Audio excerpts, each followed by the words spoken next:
Listo. Gracias.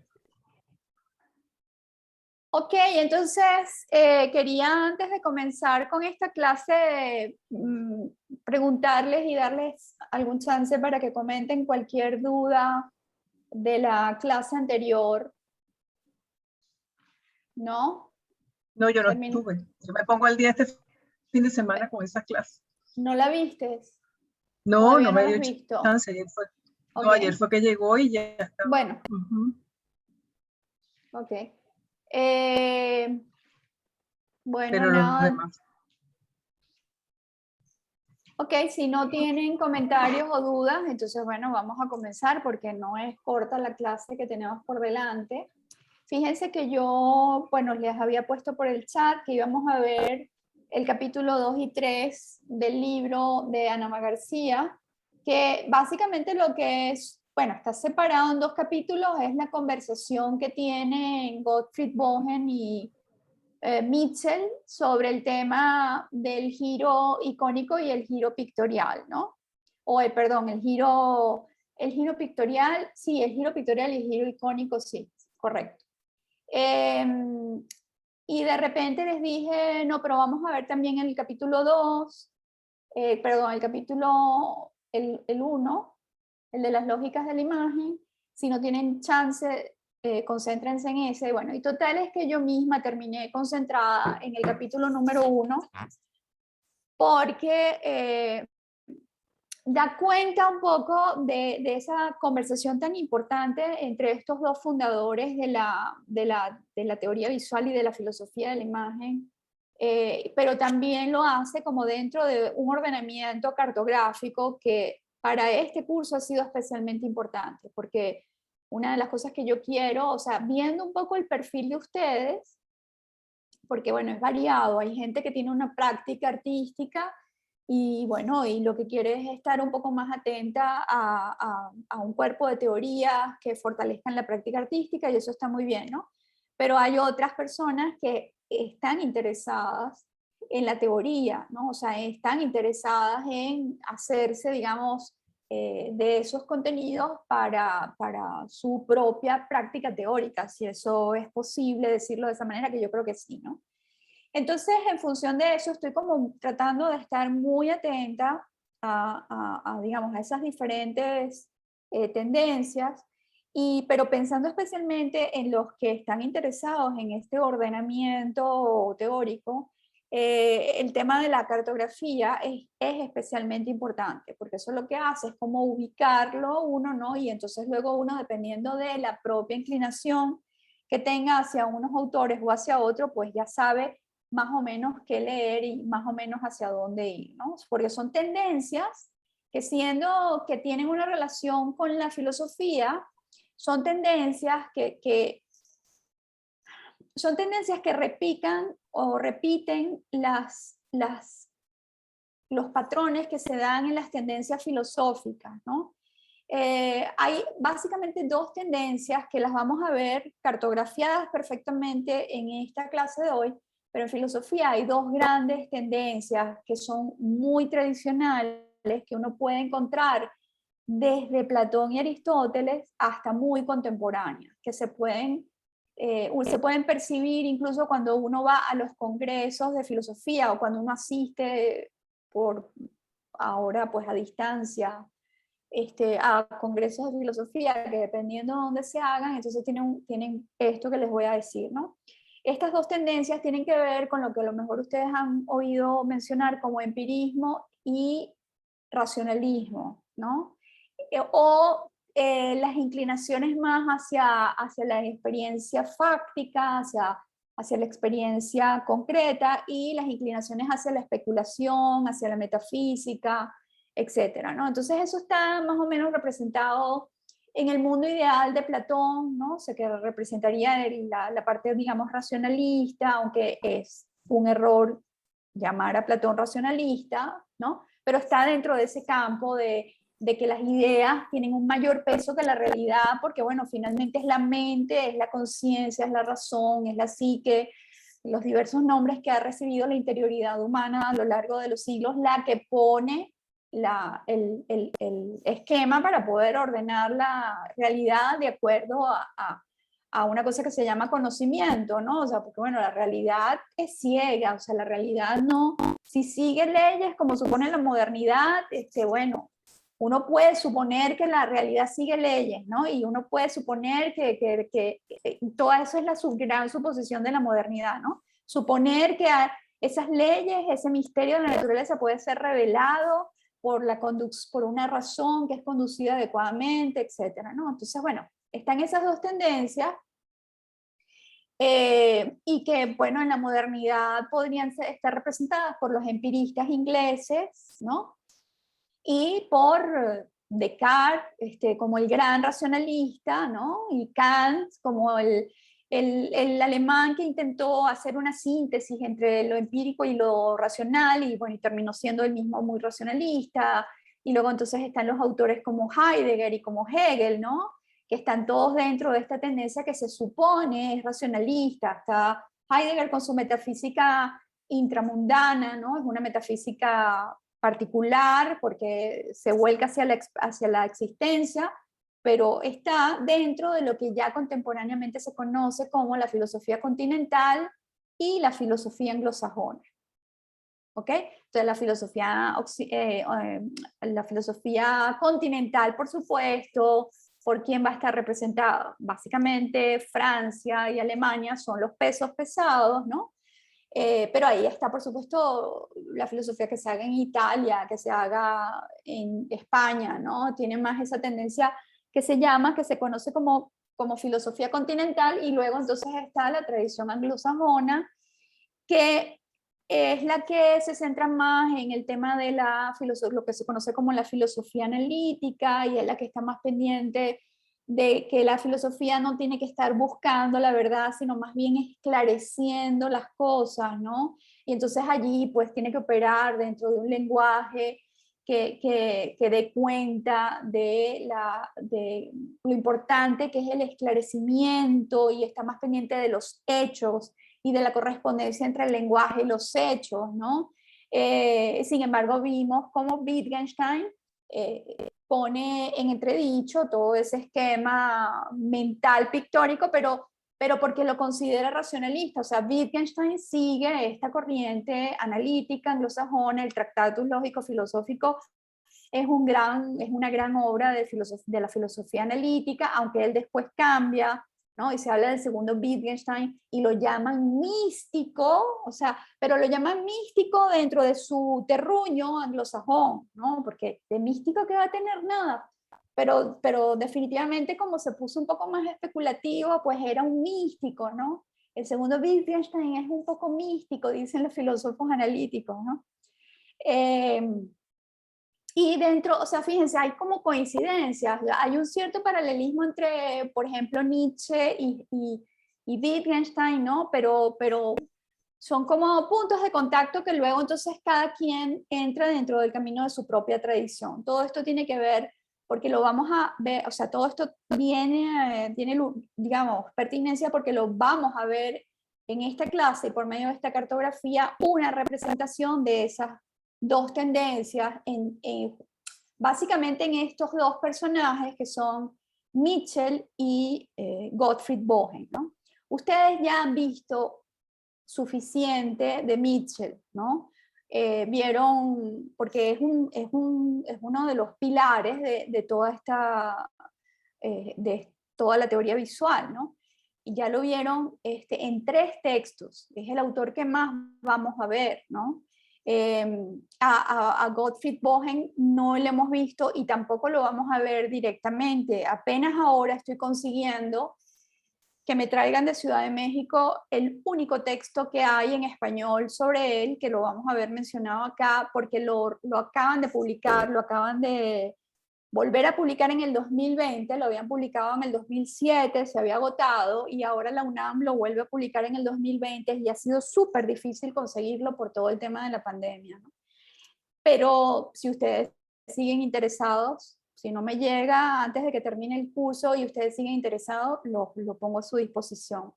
Porque como les digo, Bohem es uno de los grandes representantes de todo este tema que estamos viendo, él sería el representante de lo que se conoce como la ciencia de la imagen, ¿no?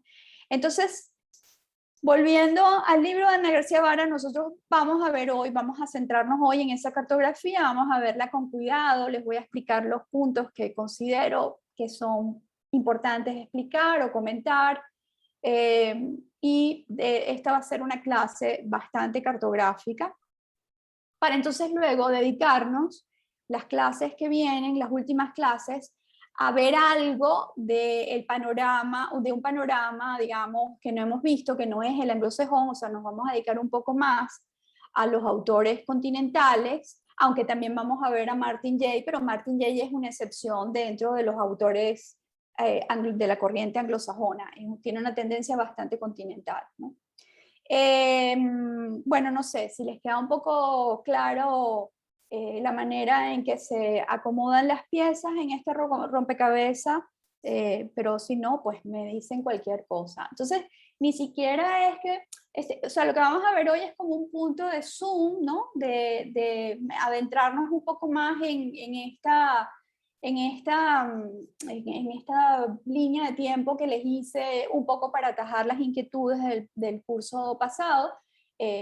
Haríamos como un punto, digamos, de una ampliación a ese tema que tiene que ver con la filosofía de la imagen, etc. Ahí nos vamos a parar, ¿no? En la ciencia de la imagen, que es la tradición alemana. Y ustedes el texto sí lo ven completo, ¿no? No me vayan a quitar las cámaras, ¿sí? Porque no importa que yo no lo vea completo. Si ustedes lo ven completo, no importa que yo no lo veo completo. Sí, ¿Sí lo ven completo? Sí, se ve completo. Perfecto. Chévere.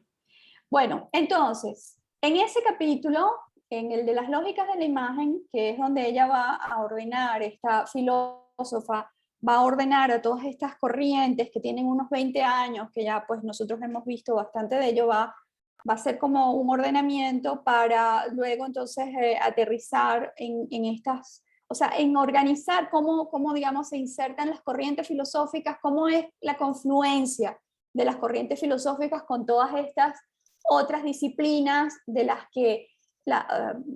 cuales la filosofía con las cuales la filosofía va a entrar en contacto y va a dejar que penetre, digamos, como una influencia que no es la primera vez que le pasa a la filosofía. La filosofía nunca ha sido, como puede llegar a pensarse, una disciplina tan autónoma, ¿no?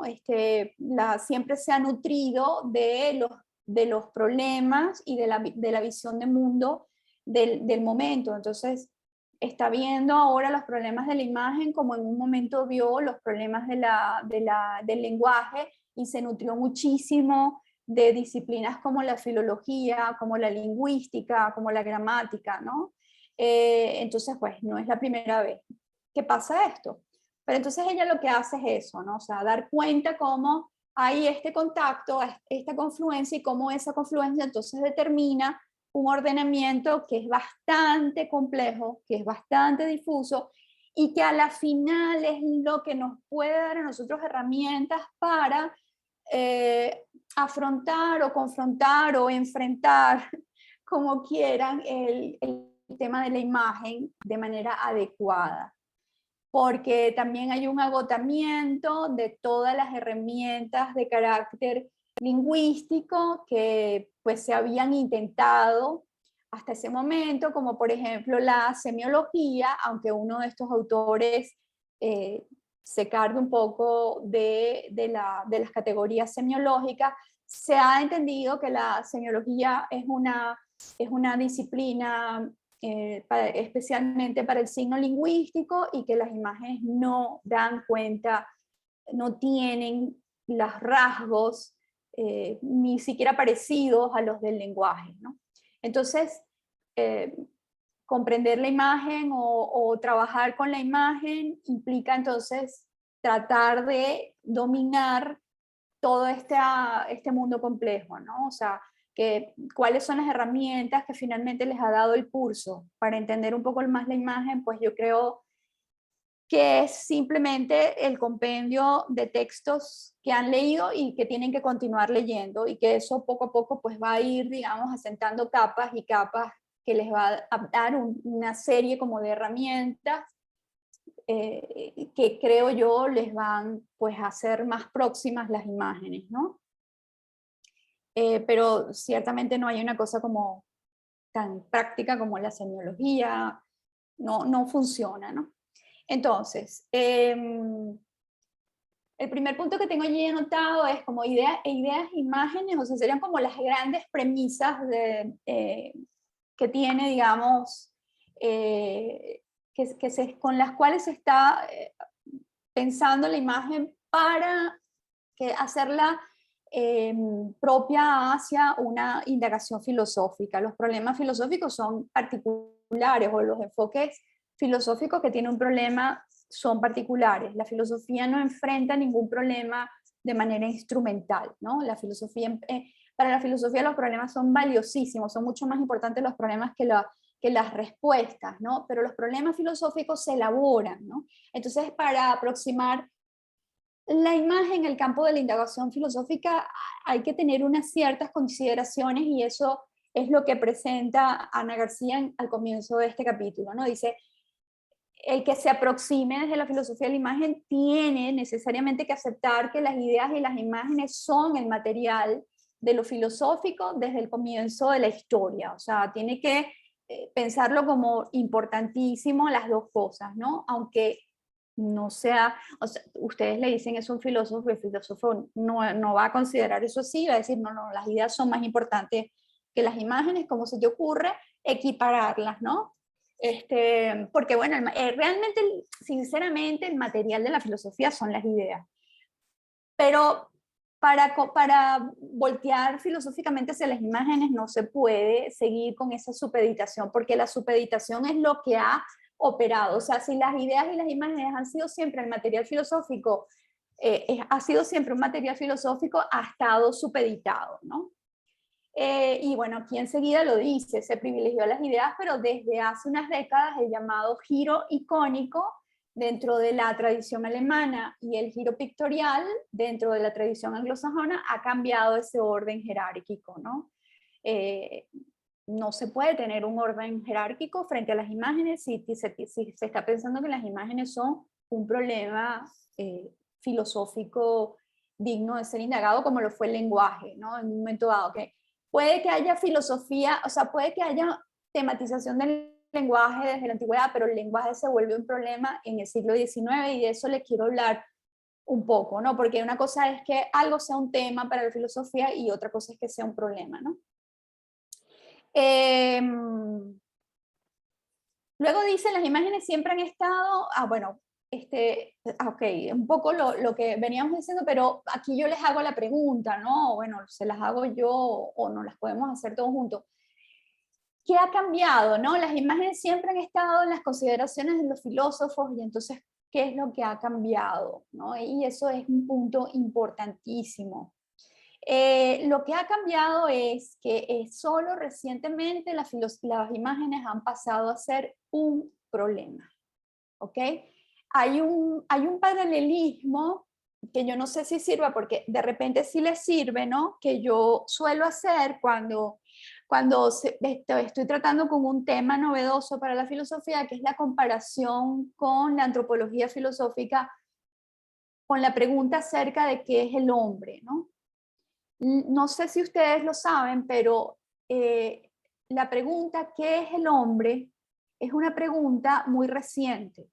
Eso es una pregunta que se formula Kant a finales del siglo XVIII, y es una pregunta que hace que gire la filosofía completa en el siglo XIX hacia el tema antropológico, y que es lo que permite que se desarrollen unas cosas que se conocen como las ciencias humanas, que ustedes las conocen como psicología, sociología, politología, la misma lingüística, ¿no? O sea, son todas disciplinas decimonónicas, todas en crisis hoy en día, por cierto, ¿no? Pero todas ellas están, digamos, muy relacionadas con esa pregunta que se hace Kant a finales del siglo XVIII pero a finales, o sea, 1790, la década de 1900, del 90 del siglo XVIII, ¿no? Y la pregunta se hace de esa misma manera: ¿qué es el hombre? ¿No? Que por eso yo les decía, de alguna manera es una pregunta muy moderna, porque es una pregunta que busca pensar la esencia de lo que se pregunta, ¿no? Y por eso yo les hacía el paralelismo con la pregunta ¿qué es la imagen? ¿No? Y les decía, es una pregunta muy moderna porque efectivamente es una pregunta muy moderna porque apunta a la esencia, ¿no?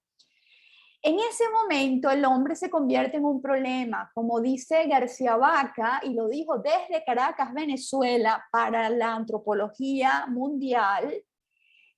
Ciertamente lo dijo acá en la Universidad Central y está en un libro. O sea, antes de ese momento, antes de que Kant se preguntara qué es el hombre había sido un tema, no había sido un problema. No sé si logran ver la diferencia, pero es muy distinto pensar al hombre como parte de un sistema, ¿no? O sea, por ejemplo, cuando Aristóteles lo piensa como un ser viviente que tiene una forma, dentro de la teoría del ilemorfismo, tiene una ile, tiene una forma y tiene una materia, que es el cuerpo, ¿no? No se está preguntando qué es el hombre, está insertando el hombre dentro de la metafísica, su metafísica, que tiene varias capas, ¿no? Y estaría, digamos, les acabo de mencionar la que tiene, digamos, el ile morfé, la idea y la forma y la materia, como los componentes básicos de la realidad. Todo en la realidad tiene una forma y tiene una materia. En el hombre no es la excepción porque el hombre es un ente entre otros entes, y bueno, y el hombre es cuerpo y materia y alma, y entonces el alma sería la ile y la materia sería morfé, ¿no? La materia formada sería lo que nosotros somos, ¿no? Pero no hay ningún problema, ni con Platón, ni con San Agustín, ni con toda la escolástica. O sea, siempre se habló del hombre como parte, digamos, de la realidad, y la realidad era pensada en términos metafísicos, etcétera, etcétera, ¿no? Solo Kant se formula esa pregunta a finales del siglo XVIII, y entonces a partir de ese momento no es que se comience a pensar el hombre en la filosofía, sino que se convierte en un problema. Entonces, eso es lo que ha cambiado en el tema de la imagen, ¿no?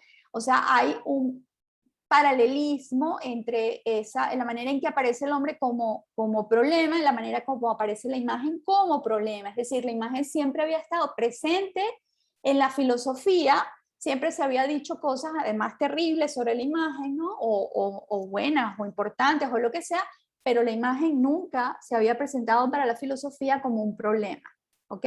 Eso es lo que ha cambiado. A mí esto pues me emociona muchísimo, que finalmente la imagen se convierta en un problema, pero no un problema como era antes, ¿no? Sino un problema que es un acertijo, no un problema porque qué fastidio con las imágenes, que entonces vuelven al sujeto pasivo en el caso de Debord, o el régimen de vigilancia de Foucault, todo lo que hemos conversado, sino qué son, o sea, tenemos que ver, o sea, tenemos que adoptar a la imagen como un problema filosófico, ¿no? Bueno, luego entonces dice, el ámbito del arte ofrece algo de esa dimensión de la imagen que ha eclosionado, en la actualidad. En rigor, lo que ha cambiado ha sido el propósito, comprender en toda su amplitud de contextos el significado de la imagen, ¿ok? Eso dice Ana García, ¿no? Allí lo que yo les podría agregar es que, bueno, para comprender la imagen tal y como se pretende, entonces habría que recurrir a un campo heterogéneo en el que se reúnen no necesariamente de manera armónica algunos campos del conocimiento. Ana García Vara dice que es como una torre de Babel, o sea que la filosofía nace no en un campo ordenado, ¿no? Como campo científico, así todo ordenado, un laboratorio, o sea, podría haber nacido en el equivalente a un laboratorio, pero la imagen, digamos, que ella tiene y que me parece fantástica es la de la torre de Babel, ¿no? O sea, un montón de disciplinas que de pronto con este tema del giro icónico o del giro pictorial, que ya vamos a ver en qué consiste, pero que ya ustedes intuyen perfectamente, ¿no? Intuyen teóricamente, porque ya saben, cuando Mirsov al comienzo del curso nos habló de que cuando la experiencia está centrada en lo visual, allí es donde está el tema, digamos, de la imagen, de la importancia de la imagen, ¿no? Entonces ya tienen algunas referencias. Ustedes no están haciendo esta cartografía avanzada de la nada, o sea, ya ustedes tienen un cierto ordenamiento, ¿no? O sea que estamos volteando hacia la imagen y nos estamos enfrentando a esta torre de Babel porque es necesario. Si no, si no las imágenes nos van a asfixiar, ¿no? Bueno, ¿qué más se puede decir allí? Yo creo que, bueno, es suficiente, ¿no? Entonces luego dice, el libro más que una filosofía de la imagen, o sea, el libro que ella está presentando, ofrece entonces la reunión de textos que han planteado o que generan un pensamiento de la imagen. Allí hay textos con enfoques hermenéuticos, hay textos con enfoques fenomenológicos, hay tendencias de la filosofía analítica, hay tendencias de historia de los estudios de la cultura, y también hay tendencias que están más próximas a la filosofía de la ciencia, ¿no? Ella está haciendo un aporte al mundo de habla hispana, porque, y bueno, y por eso hemos visto más a Mitchell y hemos visto menos a estos otros autores de la tradición alemana, porque realmente o sea, el tema, digamos, de la traducción es importantísimo. O sea, estos textos no comienzan a ejercer su influencia sino cuando son traducidos al español, ¿no? Y mientras no son traducidos al español, nosotros estamos bajo la influencia de otros textos, de otras visiones de mundo, pero bueno, si nos vamos a alinear, digamos, con el hecho de que somos una cultura occidental, colonizada o no colonizada, no me quiero meter en esos temas ahorita, no porque no pueda, sino porque imagínense, ¿no? lo que eso significaría. Tiene como sentido que la cosmovisión se haga a partir, digamos, de lecturas que ejercen un cierto ámbito de influencia. O sea, nosotros no nos vamos a poner a curar exposiciones o a pensar el arte como si estuviéramos aislados dentro de nuestros mundos propios, ¿no? Nosotros lo hacemos como un tejido, ¿no? Como si formáramos parte de un tejido, porque el arte uno de sus propósitos es hacer que coincidamos, ¿no? Pues no tiene ningún sentido que sea un fenómeno que no nos haga coincidir, ¿no? Entonces también en las herramientas y los conceptos y los aparatos categoriales que se construyen, pues allí también hay una confluencia, ¿no? Entonces este tema de, digamos, este importante esfuerzo de Ana García Varas, que por cierto iba a ser mi tutora en el doctorado, o sea, la conozco, ¿no?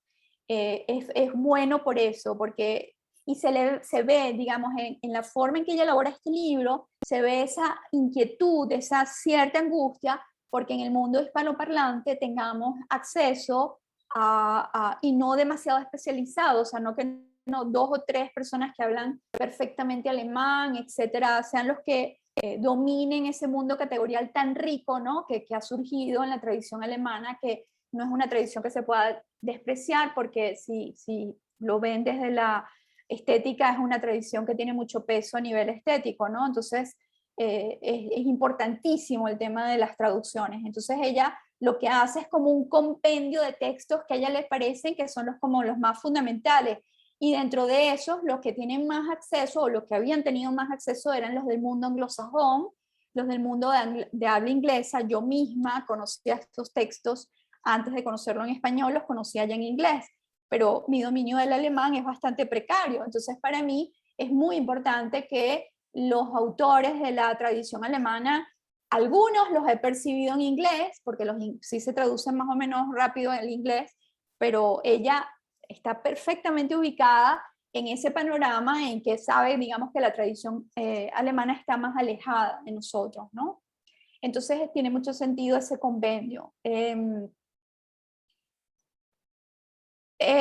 Además, ¿qué puedo decirles allí de este cuarto punto? Bueno, lo que ha pasado con la imagen o lo que ha pasado, digamos, como les dije antes, no es nuevo en filosofía, había pasado con el lenguaje, o sea, digamos, de volverse un problema filosófico, ¿no?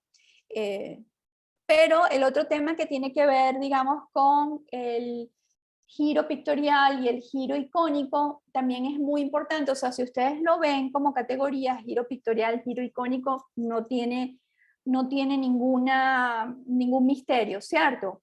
Pero resulta que es muy importante la manera de llamarlos de esta forma porque en filosofía hay una categoría que tuvo mucha relevancia, que ejerció mucha influencia, que fue la categoría que puso, digamos, que popularizó Richard Rorty, un autor norteamericano de tendencia, digamos, de la tradición filosófica pragmatista, que lo puso en boga, porque en realidad lo había acuñado antes otro autor. Eso lo pueden rastrear fácilmente en Google, ¿no? Si ustedes ponen la palabra giro lingüístico, ¿no? En el caso que les estoy mencionando de Richard Rorty, van a ver que tiene un autor anterior, pero que efectivamente fue Richard Rorty el que lo popularizó a mediados del siglo XX, ¿no? Y el giro lingüístico, lo que, digamos, tiene como peso, digamos, particular, ¿no? Es una cosa bastante más complicada, pero para darles cuenta un poco de la referencia, o sea, por qué es importante el tema del giro icónico o el giro pictorial dentro de las categorías filosóficas. El giro lingüístico lo que hace un poco es referirnos que la filosofía del lenguaje que ya tenía, digamos, un avance desde finales del siglo XIX y que se había, digamos, hecho muy importante para la filosofía anglosajona, ¿no? Y al hablar de Norteamérica estamos hablando de filosofía anglosajona, va digamos, a pensarse en a mediados del siglo XX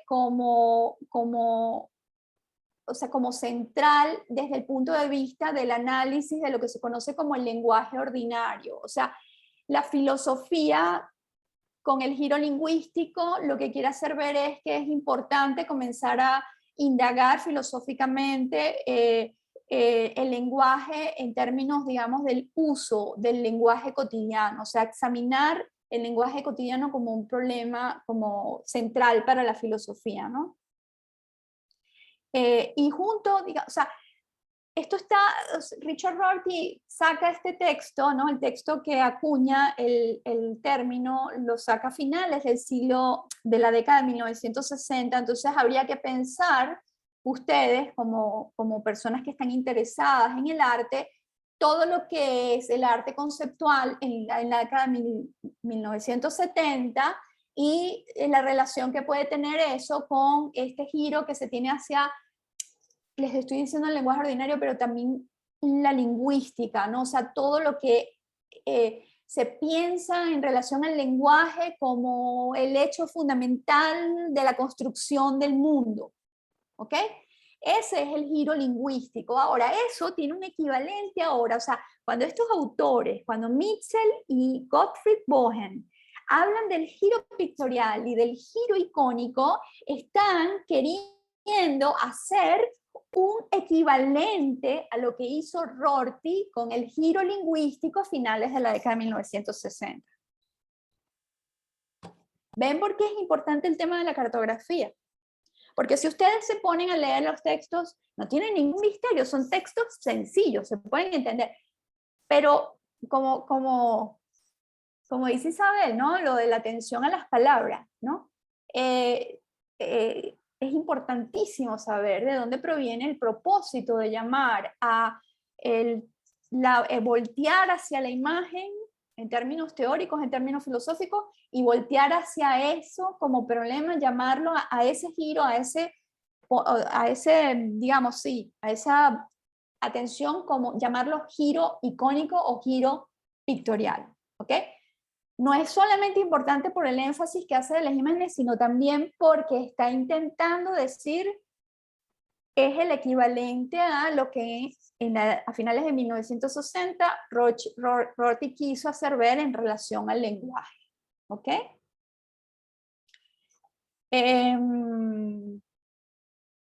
Bien, hasta aquí todo claro.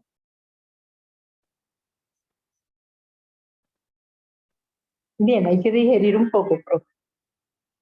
No, pero y a ver, ¿qué tienen que No, digerir? no me refiero, básicamente que hay que entrarle más a los textos, pues.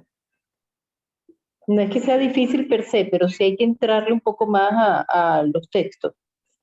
Ok, pero se entiende el tema, digamos, de lo que el paralelismo del giro lingüístico y giro icónico pictorial, ¿sí? Sí, esa parte se entiende bien.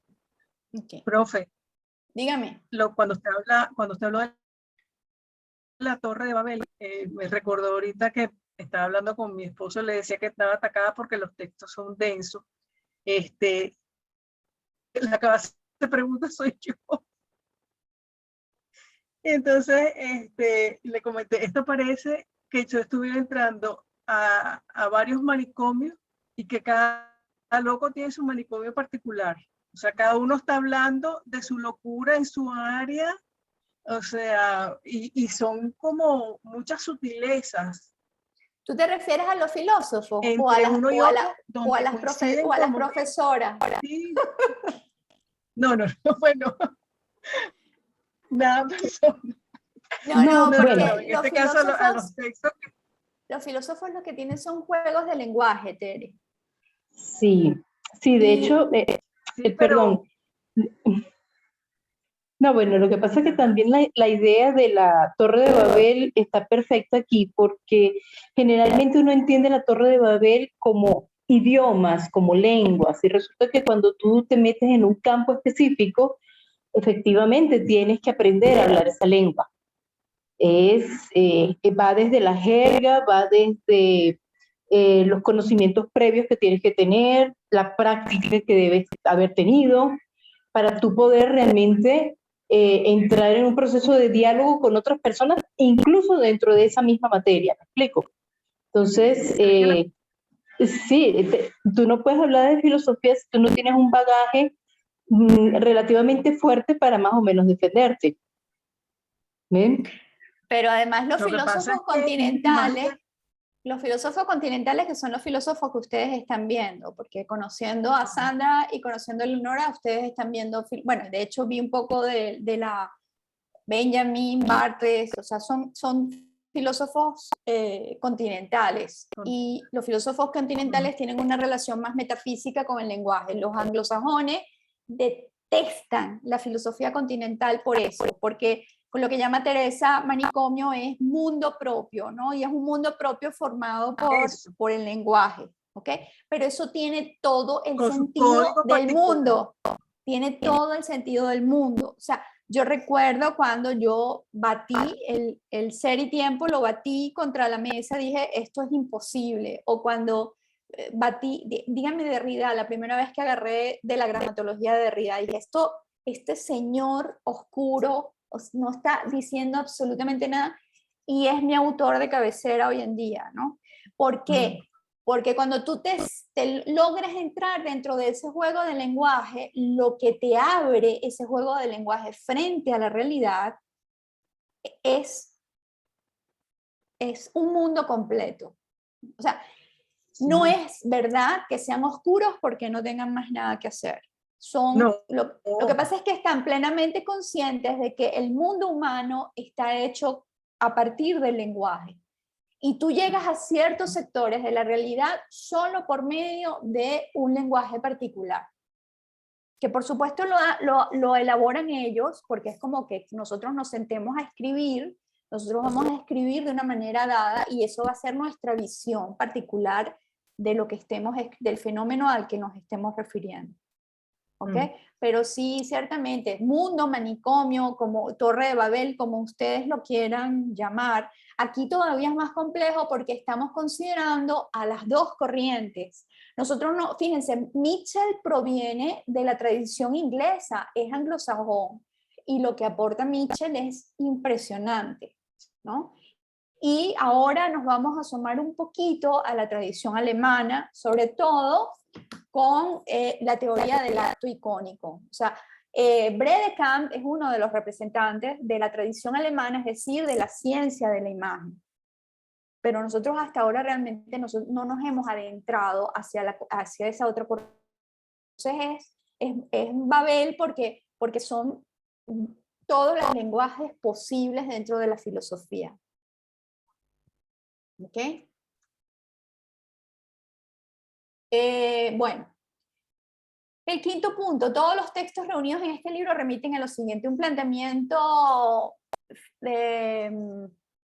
filosófico centrado en la elucidación de los mecanismos de la lógica de la imagen, porque la imagen tiene un logos propio, que es un logo de carácter icónico. La palabra logos, que es una palabra absolutamente griega, que ha sido transliterada, o sea, se escribe logo con caracteres latinos, pero eso es una palabra griega, es una palabra que no tiene ningún sentido en español. Sin embargo, como prefijo, ya va, espérense un momento. Carlos, estoy dando clases, te llamo apenas pueda. Como prefijo sí lo conocemos en el español, porque nosotros tenemos todas las palabras que terminan en logía, psicología, pedagogía, filosofía,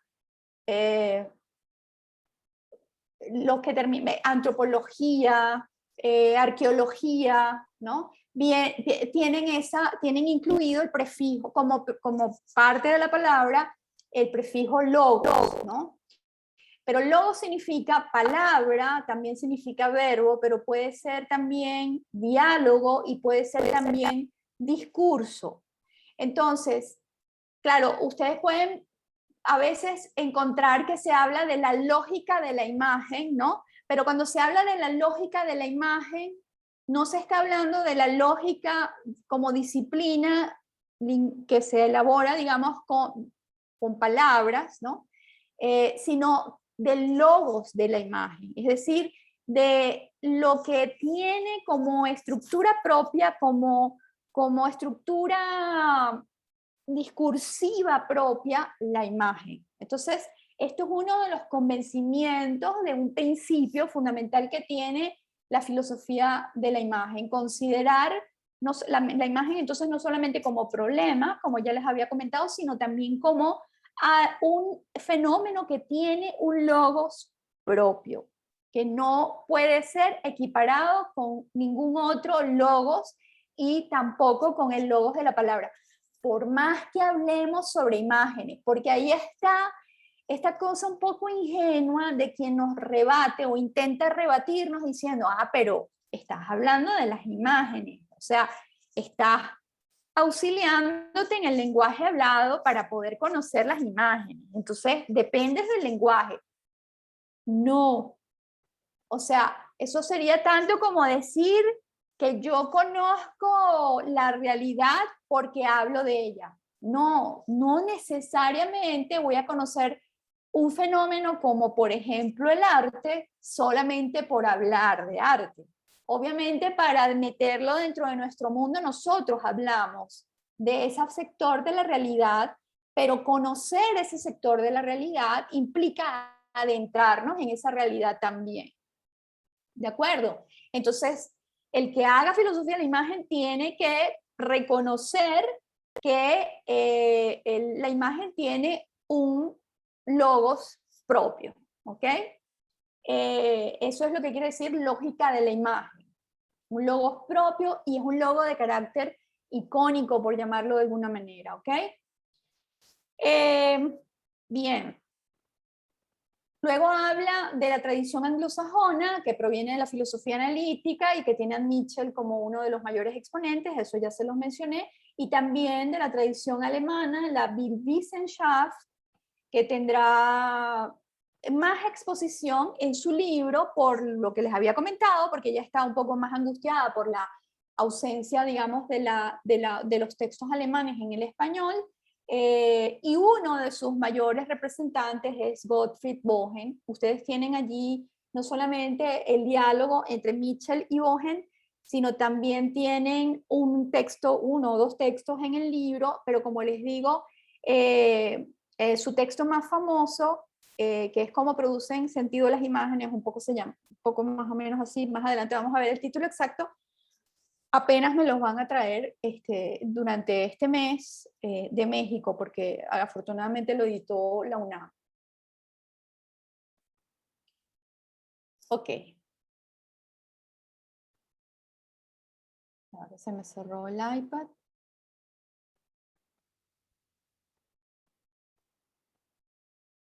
Entonces, luego que ya hace toda esta presentación, dice una definición, ¿no? Dice la ciencia icónica, o sea, la Bildwissenschaft, te está hablando de la ciencia de la imagen, ¿no? La ciencia o la episteme icónica significa análisis de las formas de conocimiento y de las formas de la experiencia implícitas en las imágenes, es decir, análisis de de las maneras propias de generación de sentido. Así es como se llama el libro de Gottfried Bohen, cómo generan sentido las imágenes. Porque nosotros sabemos perfectamente cómo genera sentido el lenguaje. Sabemos que el lenguaje, a estas alturas ya sabemos que son sonidos bastante arbitrarios, que se vuelven convenciones y que los dotamos de significado, ¿sí?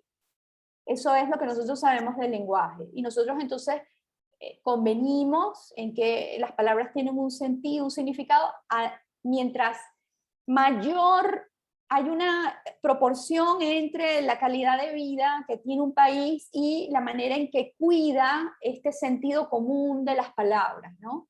Mientras más regulación existe en el lenguaje que llama Hobbes, el lenguaje significativo, el lenguaje político, es decir, lo que tiene sentido para todos, ¿no? Mientras más reglamentado esté, mientras más peso tenga el lenguaje significativo, más lo vamos a ver manifestado en la vida política, en la vida del espacio común, ¿no? O sea, aceptamos que el lenguaje es una convención. O sea, nosotros podemos tener un lenguaje privadísimo, ¿sí? Pero ese lenguaje privadísimo, si vamos a una plaza pública o estamos aquí en esta clase y no entendemos todos más o menos lo mismo, no podemos comunicarnos. Entonces, no va a ser un lenguaje significativo en términos de que no vamos a poder entendernos, no vamos a poder dialogar en torno a unos contenidos que supongo en estos momentos son de interés común, etc. O sea, ahí opera, digamos, la convención, el peso que tiene la convención. Nosotros sabemos que el lenguaje funciona de esa manera, también sabemos que funciona de manera poética. Y sabemos que el lenguaje poético abre tiene una cierta relación con la realidad que es muy distinta al lenguaje científico, al lenguaje explicativo, ¿sí? Y todo eso lo sabemos bastante bien, conocemos bastante bien el funcionamiento del lenguaje, pero ese equivalente no existe de cara a las imágenes, ¿ok? Eso es lo que, digamos, está un poco tratando de decir aquí en esta definición Gottfried Bohen, traducido por supuesto por Ana García, dice la ciencia de la imagen, o sea, o la ciencia icónica significa analizar las formas de conocimiento y de las formas de experiencia, porque también es eso, o sea, de qué manera nosotros nos relacionamos en la experiencia con las imágenes, qué particularidad tienen las imágenes dentro de nuestra experiencia, ¿no? El ejemplo más burdo, digamos, puede ser el de las redes sociales. ¿Cuál es la experiencia que nosotros tenemos con las imágenes en las redes sociales? ¿De qué manera nos relacionamos con ellas? Entonces es muy distinto la experiencia de las imágenes con las formas o las estructuras de las imágenes, y él contempla que esos son los dos campos que se deben estudiar a partir de la ciencia de la imagen, de la Bildwissenschaft.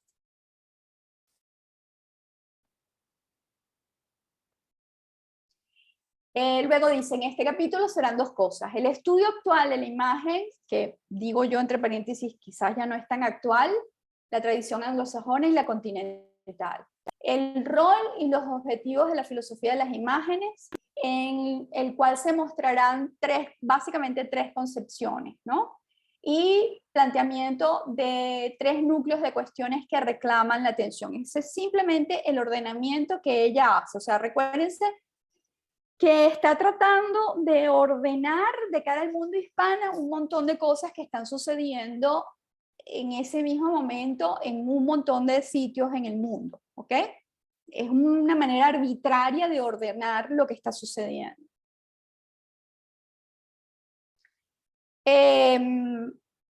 Entonces, a partir de este propósito, dice que a mediados de la década de 1990, Gottfried Bohen, digamos a nivel de formación era historiador de arte en Basilea, y W.J.T. Mitchell, que era un filólogo inglés e historiador de arte en Chicago, diagnosticaron de modo independiente que la cultura había dado un giro hacia la imagen. La cultura había dado un giro hacia la imagen. ¿Ok? Como la cultura en un momento dado había dado un giro hacia el lenguaje, ¿no? Entonces el arte de ese momento respondía a el giro lingüístico, y quizás el arte ahora, quizás haya una relación entre, por ejemplo, se me ocurre, para discutirlo con ustedes, la pintura tiene ahora un auge, ¿no? Y quizás eso tenga que ver con la furia de las imágenes, para decirlo desde Fontcuberta, ¿no? Que de repente, como dice Hernández Navarro, estamos queriendo ralentizar el tiempo, en un tiempo que se haga más material, y entonces eso se relaciona con la pintura, ¿no? O sea, con esta forma, digamos, casi que desesperada de huir hacia lo no digital, ¿no? Hacia la materialidad, y todo el tiempo que requiere la materialidad, todo lo que requiere la pintura, o sea, elaborar una imagen pictórica requiere un tiempo denso, requiere un tiempo igualmente material. Elaborar imágenes fotográficas con los dispositivos que tenemos hoy en día es inmediato, ¿no? Nos da esa sensación de inmediatez y simultaneidad que eso sí es verdad que es un manicomio, ¿no, Tere? Esa simultaneidad con las imágenes. Bueno, lo diagnostican algo a los dos en un mismo coincidiendo, pero no en un congreso, cada quien lo hace por su lado, ¿ok? Y entonces, se supone, a mediados de 1909, de la década de 1990, se supone entonces que nace la ciencia de la imagen y los estudios visuales, o los estudios de la cultura visual, que no es lo mismo que la cultura visual, ¿ok? Lo común en estas dos tradiciones, o en estos dos autores sobre todo, es que estudian a fondo las relaciones entre las imágenes y el lenguaje visual. Fíjense, ustedes esta cartografía, yo la presento al comienzo del primer curso, no hace el mismo efecto que presentándola ahora, porque ustedes ya conocen ese recorrido. Entonces ya ustedes están usándola simplemente para recibir nuevos insumos, pero ya ustedes han recorrido parte de este camino. Es como si hubiésemos agarrado una montaña, lo hubiésemos recorrido, llegamos a un momento, a un lugar, estamos descansando, abrimos un mapa y entonces vemos todo lo que hemos recorrido, lo vemos en el mapa. Pero ustedes ya recorrieron esto que es tan importante, la relación entre las imágenes y el lenguaje verbal. Y ya saben que no es una relación de supeditación, saben que no saben bien cómo es la relación, pero saben que no es una simple supeditación, no es que las imágenes son unas cosas mudas que están allí de las cuales hay que hablar, ¿ok? Ya saben un poco algo de la relación a través de Rancière y a través del propio Mitchell de esto. O sea, para la tradición alemana y la tradición anglosajona, la relación entre las imágenes y el lenguaje verbal es fundamental, ¿ok?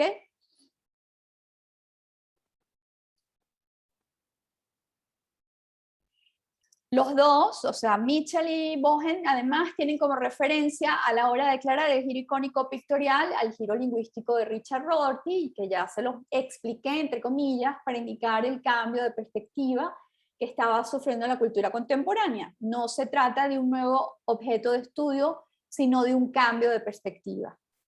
Eso también es importante y puede ser que en este momento me estoy contradiciendo yo. Puede ser y puede no ser, porque les he dicho, la imagen se vuelve un nuevo problema, pero no es lo que ellos están queriendo decir con el giro pictorial. Creo que no me contradigo porque también les di cuenta un poco de que giro lingüístico implicaba, digamos, que la filosofía iba a voltear hacia el estudio del lenguaje en unos términos totalmente distintos a los que había considerado hasta ese momento, que todo el arte se vuelve hacia el lenguaje, o sea que hay un cambio de perspectiva en la cultura completa y sobre todo en temas de que tiene que ver de cuál va a ser la fuente de emisión de significado. Entonces la fuente de emisión de significado en la década, a finales de la década de 1960 se va a considerar que va a girar en torno al lenguaje. En cambio, para estos autores, a mediados del siglo, de la década de 1990, ellos consideran que la fuente de emisión de significado va a ser la imagen, y por eso entonces lo consideran un cambio de perspectiva. Es la cultura la que va a comenzar a emitir los significados más importantes o la mayor cantidad de significados desde lo visual, desde la imagen. ¿Ok? ¿Eso se comprende? ¿Ninguna pregunta? Quería decir algo, profe. Esto tiene que ver, por supuesto, con la idea de que la imagen es conocimiento. La imagen, perdón, Tere, se te cortó. Sería una nueva fuente de generación de conocimiento. O sea, no es, Mira, no es algo pasivo, sino, sí. Conocimiento, sentido, significado, significación. ¿Ok? Todos son no lo mismo, pero sí son equivalentes. O sea, el hecho de que la experiencia esté afectada, digámoslo de esa manera, por la imagen, quiere decir que la imagen es una fuente de conocimiento importante. Hay, o sea, como cultura visual, y ahí la cultura visual como disciplina es insustituible, o sea, porque la cultura visual es la que nos pone en perspectiva de pensar la importancia que tienen los dispositivos visuales, en ese sentido lo que son las imágenes satelitales, los drones, todos los dispositivos de vigilancia o de recreación o la finalidad que sea, que son visuales, eso afecta la experiencia y también genera conocimiento, porque todos los sistemas astronómicos, de la física astronómica, son dispositivos ni siquiera de observación, como eran los telescopios, sino de representación, ¿no? Da un poco de risa cuando se habla del fin, del agotamiento de la representación, y uno ve todos los dispositivos científicos produciendo representación. Y esa representación produce conocimiento, porque nosotros no podemos observar los fenómenos espaciales, sino por medio de representaciones. No sé si lo ven, son completas ficciones, pero completas ficciones. Y eso produce conocimiento, y son ficciones, no son ficciones matemáticas, son ficciones visuales. Pero lo que le iba a comentar es que esto lo descubrió la Iglesia en la Edad Media. Las imágenes como productoras de conocimiento, y bueno, eso me hace recordar en el texto que lo dice, que yo creo que vos, ya no estoy como ubicada, pues nombran a tanta gente, que el giro pictórico viene, o sea, ha aparecido durante mucho tiempo. O sea, lo que hace esa persona, creo que es Mitchell, no estoy segura, de que lo que hace es resaltar que eso sucedió. O sea, de que eso ha estado sucediendo y que este es como una tercera vuelta, ¿no? Exactamente, exactamente. No sucede, a ver, no sucede exactamente igual, o sea, no es que volvemos al mismo punto, sino que es como una espiral. Ajá. Entonces es como una espiral que tiene una línea, entonces tú tienes un giro, vuelves a caer en el mismo eje, pero en otro lugar, ¿no? El modelo sería más como el de un espiral que el de un círculo. Efectivamente, Exacto. Mitchell advierte que no es el primer giro pictorial que tenemos. Y, claro, es fantástica. Yo no sé si durante las vacaciones de un curso a otro tuvieron oportunidad de leer el libro sobre Bagdad y el libro que vuelca, digamos, la visión del Renacimiento, de la pintura del Renacimiento, de la perspectiva. Era el que lo comparaba lo acompañaba con Florencia también. Florencia y Bagdad, aquí lo tengo, ajá. Pero ahí es ver o sea, el mayor giro pictorial que nosotros podemos tener, digamos, como cultura occidental, es el de la invención de la perspectiva. No hay un equivalente. Por más drones y por más telescopios que tengamos, hay que ponerse, digamos, un poco en ese momento y pensar en lo que es o sea, nosotros no hemos inventado un sistema de representación equivalente a la perspectiva. La fotografía, el cine, la pintura, todos son sistemas de representación que provienen de la invención de la perspectiva, que es la invención de la emulación de la realidad. Y tú ves un casco de producción de realidad aumentada o un holograma y lo único que estás viendo es una dimensión tecnológica de esa invención extrañísima, que es la de tratar de reconstruir lo que supuestamente vemos en la realidad, ¿no? Pero además, digamos, de manera racional, porque no tenemos los 180 grados, todo lo que se dice en todos estos análisis nuevos de la perspectiva. Entonces, efectivamente, no es el primer giro. Pero bueno, tenemos las plataformas digitales que han llevado eso hasta el paroxismo, ¿no? O sea, no es el mismo punto, definitivamente. Bueno, ahí tengo, en el punto número 6, que se menciona de nuevo Richard Rorty, tengo el nombre de quien acuña, que lo tengo aquí en las anotaciones, quien acuña por primera vez el tema del giro lingüístico, es Gustav Bergman, y lo hace en 1953. Bien. Luego, pues dice, que habla, digamos, de que el giro icónico o pictorial es equivalente al giro lingüístico de Rorty. Dice, Bogen va a acompañar el giro icónico con la noción de paradigma de Kuhn. ¿Ok? Aquí otro seminario aparte. O sea, hablar de la noción de paradigma de Kuhn es detenerse, digamos, a explicar nada más y nada menos que filosofía de la ciencia. Pero si ustedes leen esto, o sea, ojalá que este curso les aporte nada más que el tema de tener cuidado con las palabras y los conceptos que se topan en la lectura. Si ustedes leen la noción de paradigma de Kuhn, pueden pasar de largo y seguir leyendo como quien lee cualquier otra cosa. Y resulta que el paradigma de Kuhn es un evento importantísimo de la filosofía de la ciencia. Entonces, cuando se dice que Bogen adopta, se trae, digamos, para hacer esta cosa nueva que se llama ciencia de la imagen, adopta como categoría el paradigma de Kuhn, ahí hay que hacer un alto y pensar qué significa adoptar la noción de paradigma de Kuhn, ¿no? Un paradigma es un sistema de creencias, un sistema de valor que le dan una estructura a una visión científica, ¿no?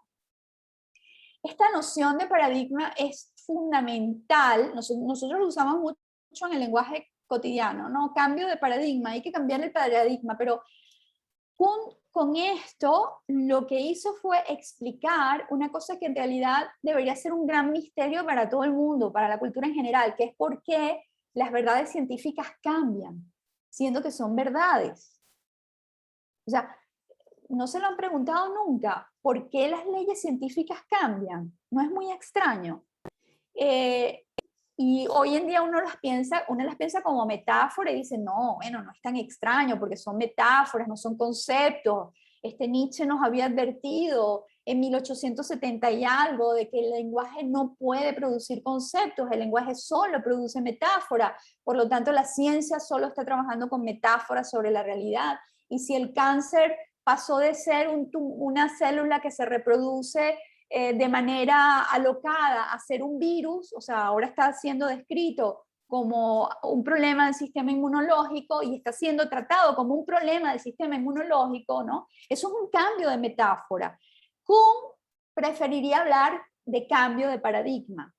O sea, hay un conjunto de creencias y de valores que sostienen una verdad científica y cambian. Esos sistemas de creencias y valores cambian. Entonces, para que haya un cambio entre la ciencia de Newton y la manera en que Newton describe espacio y tiempo, ¿sí? Que lo describió como unas sustancias. O sea, Newton pensaba que el espacio y el tiempo eran sustancias, es decir, que existían en la realidad. Y eso no sirve como sistema de creencia, no sirve para la teoría de la relatividad. Entonces, lo que hay entre Newton y Einstein y Heisenberg y todos los físicos del siglo XX es un cambio de paradigma. O sea, para poder tener esas nuevas descripciones científicas, tiene que cambiar todo el sistema de creencias, tiene que cambiar todos los conceptos fundamentales de la realidad. Entonces, cuando Bohem adopta la noción de paradigma de Kuhn, está pensando en eso, en el sistema de creencias, ¿sí? Y el sistema de valores que nutren un fenómeno, en este caso, relacionado con la imagen, ¿no?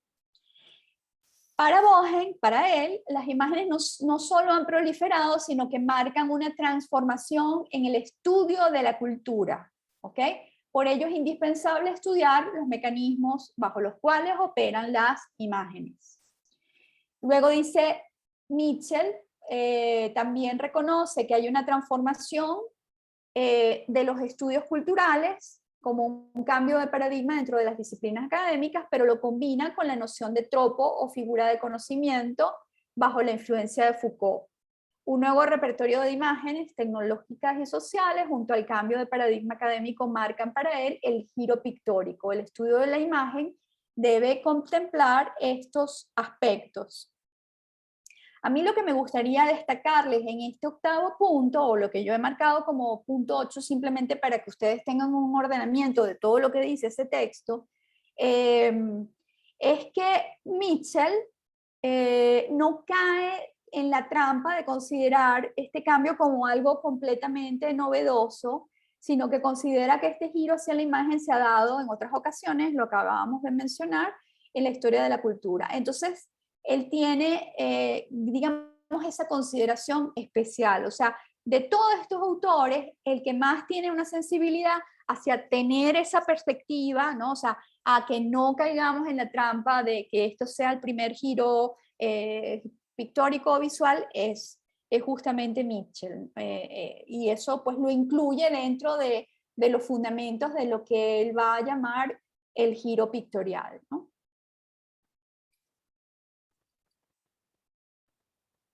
Los dos, Mitchell y Bohem, coinciden, pero las preguntas y los problemas van a ser diferentes. Al respecto, Bohem dice, somos como dos caminantes que se encuentran en el bosque antes de seguir su propia ruta. Y nosotros también somos 10, 11 caminantes que nos estamos encontrando en este conjunto de teorías para que luego entonces cada quien con estas orientaciones escoja los autores que más les interesen, ¿no?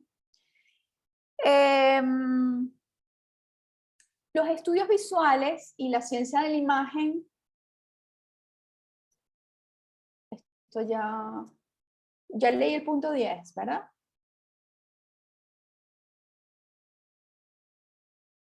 Fíjense, aquí yo sí quisiera, con el tema de los estudios visuales y la ciencia de la imagen, y el tema de que tienen objetos, perspectivas, preocupaciones semejantes, etcétera, pero métodos y tradiciones muy distintas, sí hacerles como un énfasis para que ustedes escojan los autores dependiendo de lo que más les interese.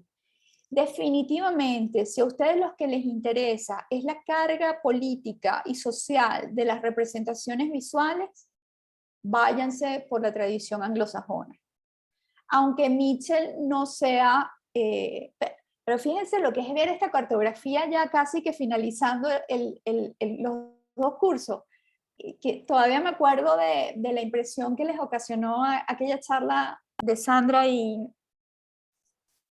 y Mayeli creo que se llamaba, que era para mí muy luminosa porque era como la representación, digamos, de los dos puntos de vista, ¿no? O sea, pero básicamente, si ustedes están convencidos de que las imágenes son como los discursos y en ese sentido se pueden adoptar como discursos políticos y les interesa hacer de las imágenes un instrumento no de crítica simplemente como lo están viendo con el curso de Leonora, sino de lucha política, váyanse por los autores de la cultura anglosajona.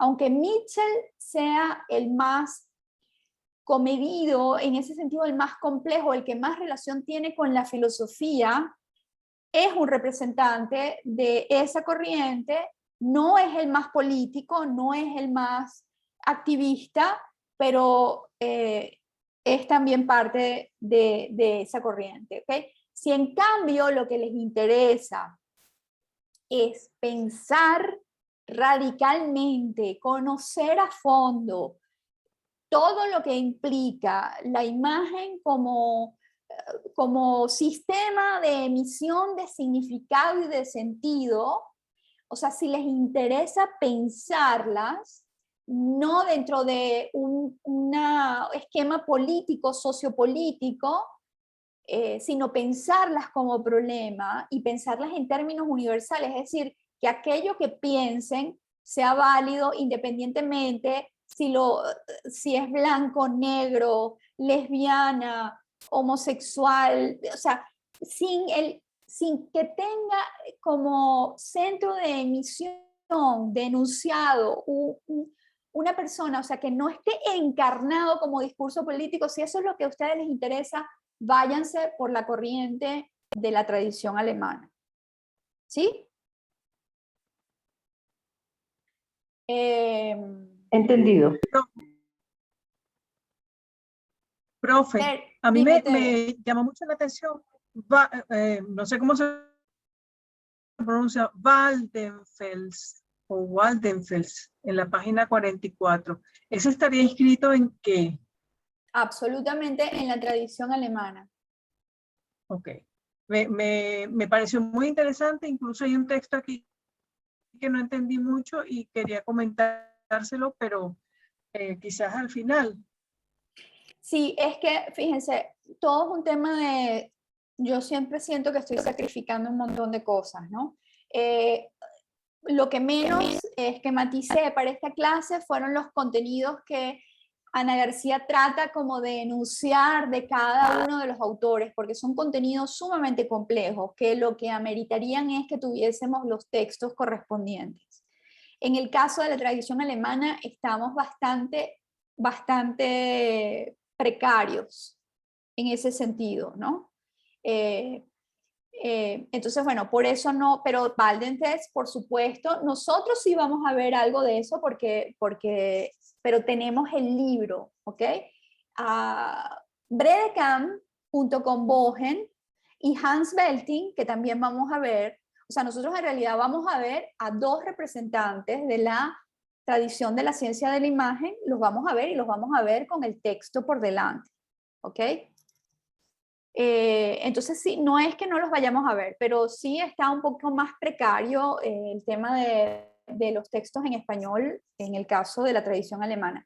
Pero si les interesa la tradición alemana, les puedo seguir recomendando cosas. Hay un chico que se llama, un joven, ya es como la segunda generación, que se llama Emmanuel Aloa, que ya tiene varias traducciones al español, pero además quisiera que vieran las conferencias de él que están en el canal de la Virreina Centro de la Imagen, en el canal de YouTube, Aloa es Emmanuel Aloa con A-L-L-O-A.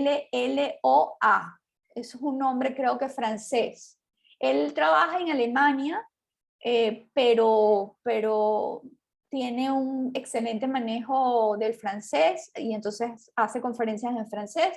Y estas conferencias están en español, las que les estoy recomendando, en la Virreina Centro de la Imagen.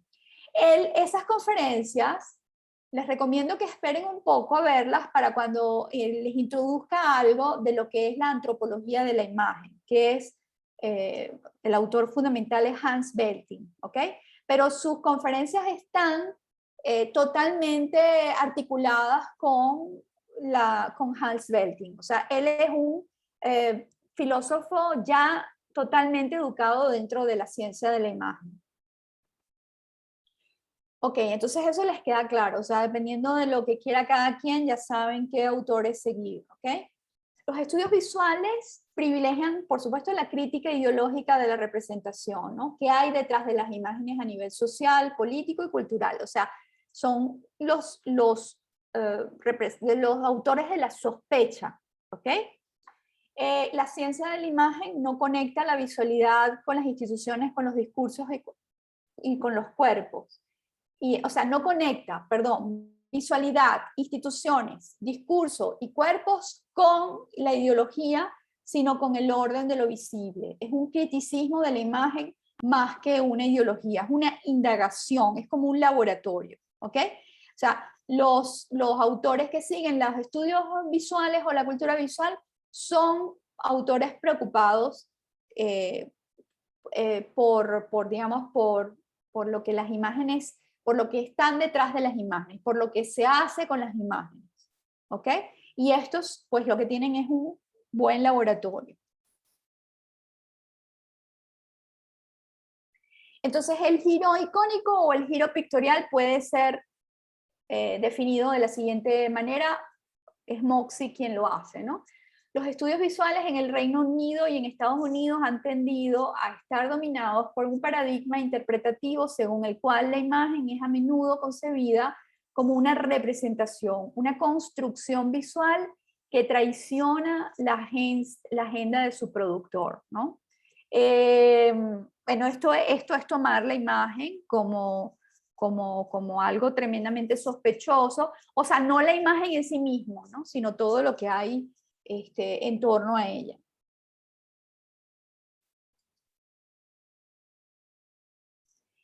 El perfil formativo de quienes fundan la ciencia de la imagen está más inclinado a la filosofía y a la historia del arte, incorporando el cambio de los años 60 en el que miran todo el tipo de fenómeno icónico, mientras que los que fundan la cultura visual y los estudios visuales se inclinan más a la historia del arte, la comunicación y los estudios culturales.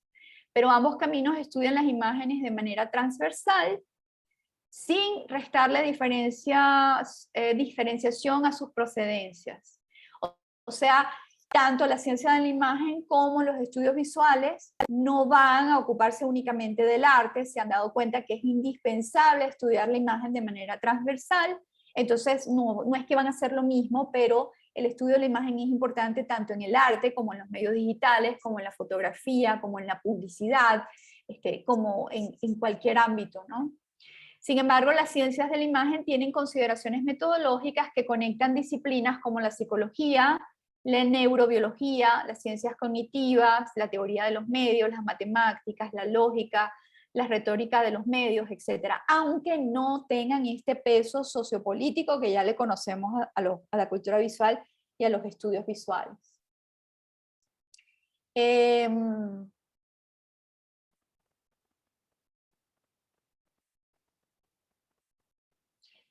¿Qué camino prefieren? ¿Hay alguno que tiene claro qué camino, cuál de los dos caminos prefiere? Yo, por ejemplo, intuyo que Valerie le puede interesar mucho más los estudios visuales y la cultura visual que la ciencia de la imagen, por ejemplo. Sí,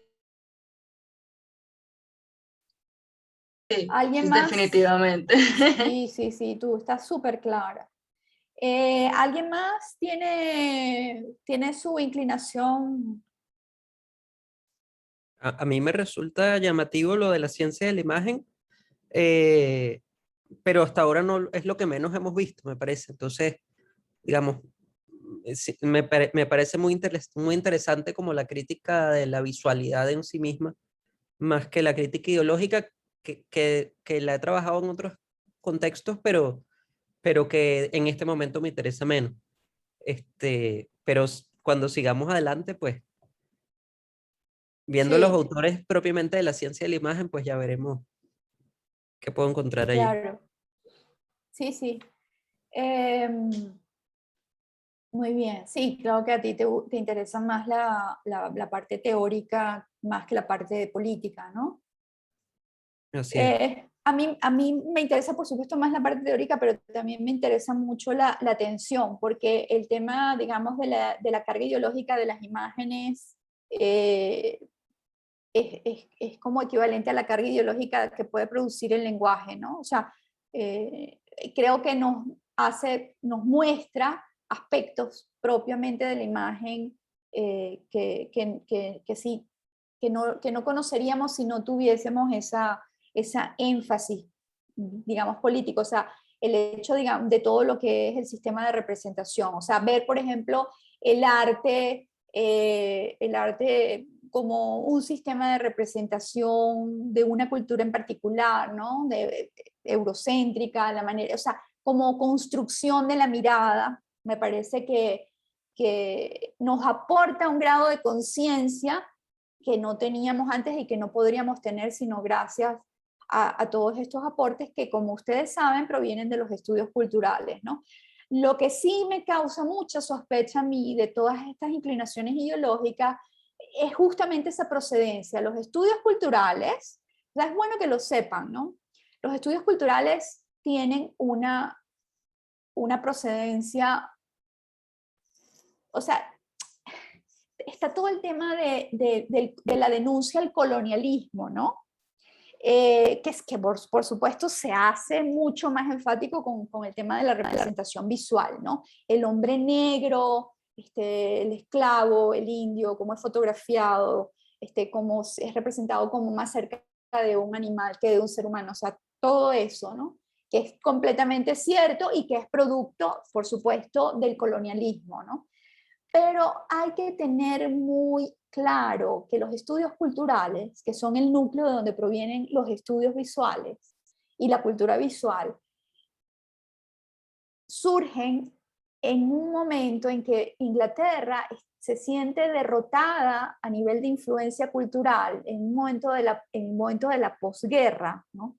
Y que entonces hace una revisión general de lo que es Inglaterra. O sea, para decirlo en otras palabras, sabe perfectamente que ya es insostenible el colonialismo y entonces se adelanta e inventa la crítica al colonialismo. No sé, o sea, la crítica al colonialismo proviene de la colonia inglesa. Eso es lo que quiero que tengan completamente claro, ¿no? Entonces por eso siempre me produce un poco de sospecha y al mismo tiempo pienso qué tan bueno es el aparato crítico, no digo poscolonialista, porque dentro del poscolonialismo, que tiene unos autores indios que son fantásticos, pero que son más cercanos a Derrida que a los estudios culturales. Entonces, no quiero hablar del poscolonialismo, pero yo me pregunto, ¿no? ¿Qué tanta vitalidad, qué tanta fuerza política nos puede dar estos instrumentos categoriales, ideológicos, filosóficos para independizarnos o si nos hacen más dependientes, ¿no? O sea, ¿qué es más fuerte? La antropofagia brasilera o los estudios culturales ingleses, para ponérselos así en dos platos, ¿no? Entonces, bueno, tómenlo con pinzas, pero la tendencia de cada quien es muy válida. Yo diría que los aparatos críticos que se usan ya traen sesgo. Sí, a menos que sea el de mi ídolo Derrida, que es de construcción, y entonces no es posible porque es contraideológico estructuralmente o postestructuralmente. Pero sí, por supuesto, los estudios culturales definitivamente tienen un sesgo ideológico muy potente y bueno, ojalá que todos los que sigan esa corriente lo conozcan y lo manejen muy bien. Bien, entonces en el punto 15 están las distinciones entre image y picture. Es fantástico el idioma inglés porque tiene una distinción entre image y picture, no son lo mismo para nada. Algo de eso lo hemos comentado, no sé si lo recuerdan de la conferencia sobre tipografía. Yo tengo citado justamente este pedazo del texto de Ana García, en donde ella separa en esa distinción, ¿no? Nosotros en español no tenemos esa distinción, para nosotros imagen es tanto la imagen material como la imagen inmaterial, y los alemanes tampoco tienen una distinción, sin embargo, la palabra, ahí está mal escrita, es Bild, en el último párrafo, tiene implicado un campo semántico que está, digamos, que abarca lo que es la imaginación y la fantasía, pero también otro campo semántico que, o sea, la palabra build se usa tanto para imagen como para construcción.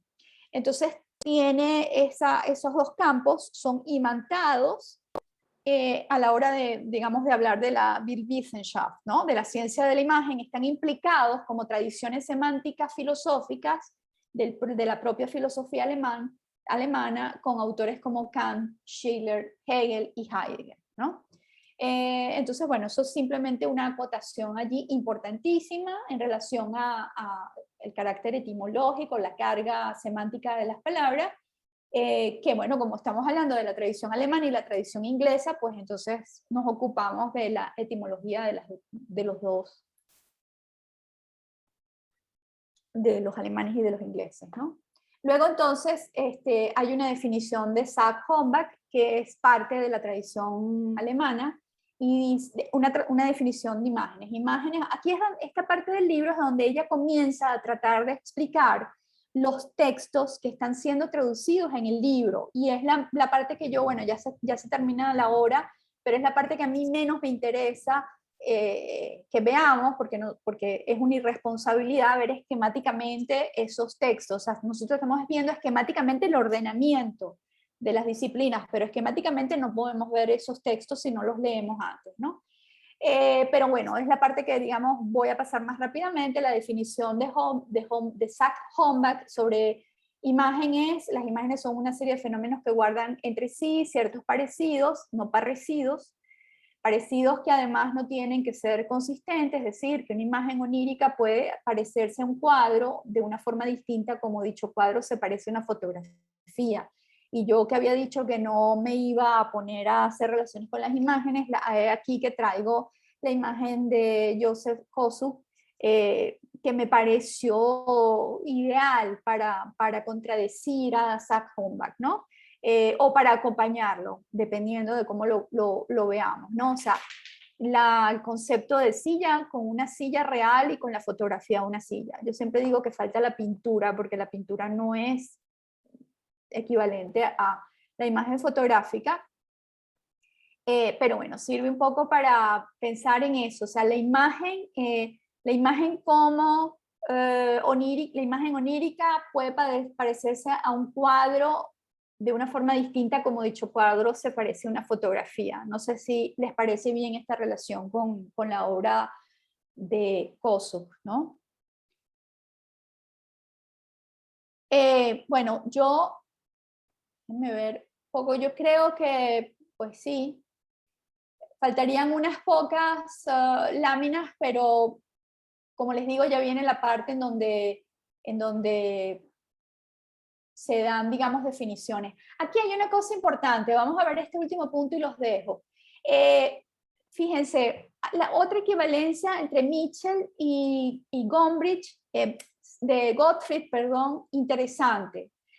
Mitchell que nosotros ya, o sea, es fantástico ver esta cartografía ahorita. Nosotros ya vimos el texto, qué es una imagen y qué quieren las imágenes, ¿no? Y eso es, digamos, el giro que da el propio Mitchell. Hay un giro equivalente en Gottfried Bogen, y está entre un texto que él hace en 1994 que se llama, que se titula ¿Qué es una imagen? Y hay el texto que me van a traer ahora en español, yo lo he leído en inglés, es Cómo crean sentido las imágenes. Y es apenas del 2007. Entonces hay como una especie de equivalencia entre el giro que da Mitchell, ¿no? O sea, entre ellos dos también se da esta suerte de equivalencia en el cambio de la pregunta. ¿Ok? Bueno, nosotros de las corrientes de la ciencia de la imagen vamos a ver la antropológica con Hans Belting y la teoría del acto icónico con Horst Bredekamp. Pero ahí tienen mencionado a Wilhelm Flusser, que seguramente muchos de ustedes lo han visto o lo han escuchado de los cursos. Sobre todo quien trata muchísimo a Wilhelm Flusser es Eric del Búfalo, con los cursos que da sobre filosofía de la fotografía. Entonces, para que sepan que Wilhelm Flusser estaría dentro de la corriente de la ciencia de la imagen y en la subcategoría de la antropología visual. ¿Ok?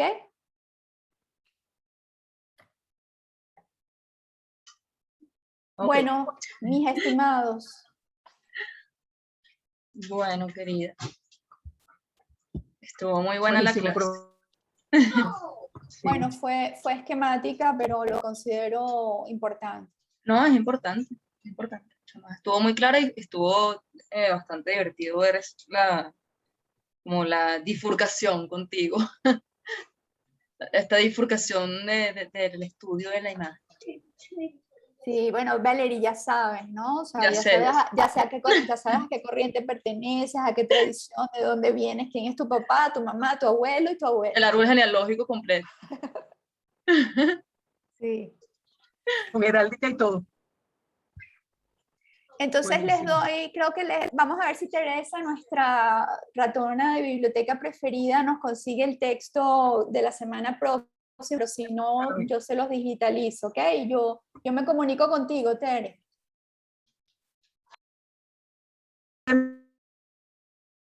Es que ahorita no El nombre y sé. voy a empezar a buscar. ¿Cuál es? ¿Alguien tiene el Bueno, lo cronograma de pone las ahí. clases a mano? Ya va, yo lo puedo buscar. No lo tengo impreso. Sí, En yo el lo tengo Padlet. acá, dice que viene aproximación a la teoría del acto icónico de Ok. Bredekamp. Es Tere. Ya, ok. Teoría del acto icónico. Teoría por del acto icónico. Sí, Ok. por editorial Acal. Ok, yo les escojo el capítulo que vamos a Ok. ver. Buenísimo. Bueno, muchísimas gracias a todos por el esfuerzo de estar aquí. Súper No, interesante. gracias a ti. A usted. Hasta luego, Gracias. muy buena clase, hasta luego. Gracias, Nos profe. vemos. Nos vemos. Adiós. Nos vemos ahora. Nos vemos ahorita todos. Ok.